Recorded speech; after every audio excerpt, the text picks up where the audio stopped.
Hello, Giants fans. Welcome to Giants Baseball 101. I'm Gabe Vaughn, your host. I want to go over the game today, but more importantly, I want to tackle a pretty significant question. The Giants beat the Orioles 5-3 today, and it was on a fairly decent start from Hayden Birdsong, as well as a good effort by the hitters. Mike Yastrzemski homered for the second day in a row, and Michael Conforto, in addition, homered as well. So it's the second win in a row for the Giants. They're still 4 games below 500. Now, I think we've given up all thoughts about the playoffs. I don't know what their official elimination number is. Just didn't check that in a while, but for all intents and purposes, they've given up hope for this year. Still, it seems like it's a high priority on their list to keep from having another losing season. You can see why. In fact, Bob Melvin feels so strongly about it that he had a conversation with the whole entire team. And you would think the organization, this is kind of a side note here, you would think the organization would have found some way to deal with the defensive issues that have been so characteristic of them.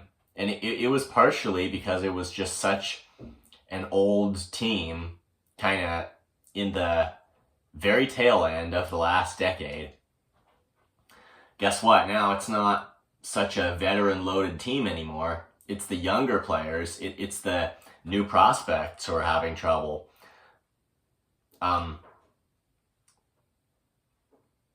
And there was a thing with both Marco Luciano, and I believe it involved Brett Wisely too. It was supposed to be a routine infield cutoff play, which I'm not going to get into all the details here. But that was really what triggered it. Like, Melvin is concerned about having another losing season. But let's just think about it realistically here. Obviously, we don't want the Giants to be looking worse for all their fans than they really have to. But at the same time, what might happen if they, let's say they were to get on a winning streak for whatever reason, turn this thing around, and they ended up with a winning season. Now you have to look into their front office here. I think that Farhan Zaidi, as the president of baseball operations, is really in some hot water. He's extended through 2026, but I think, and I was mistaken about this from before, but I think I heard that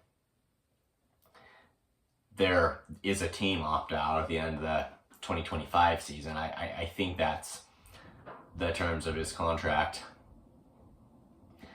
And well, GMs get fired, and on-field managers, guys in every category, get fired all the time with 1 year remaining. And if that's what Zaidi's got, his job could very well still be in jeopardy this offseason. And the Giants could be on their way to making much-needed change happen. And yet, if they put up a winning season, even if it's not a playoff appearance, what might that actually do? Well, it might actually make their ownership group, and yes, even though Buster Posey's on it, it's really not going to make a difference. What that's very likely going to do is it's going to make them see some fake positives with the current administration, and they're going to give them yet another chance, because they're going to say, see, we put up a winning season, that's progress, and assume, and probably falsely, that's one of the right steps on the road to a real genuine playoff appearance in the future. I think, call me crazy, but I think if they end with a losing season, that is more likely to make their owners see the need for organizational change right here. So I'm just saying that's just, there can be a variety of opinions on this, but that's just a look behind the scenes. And it's tough, but at this point, with the playoffs really out of the question, I'm not sure that a winning season is really what we need if we take into account the human behavior that's going to be occurring and the change that needs to take place in the structure of their front office. Thank you for watching. This has been Giants Baseball 101. Please subscribe if you haven't. Also, please leave your questions and comments. You know where to do it. I'll see you next time on Giants Baseball 101.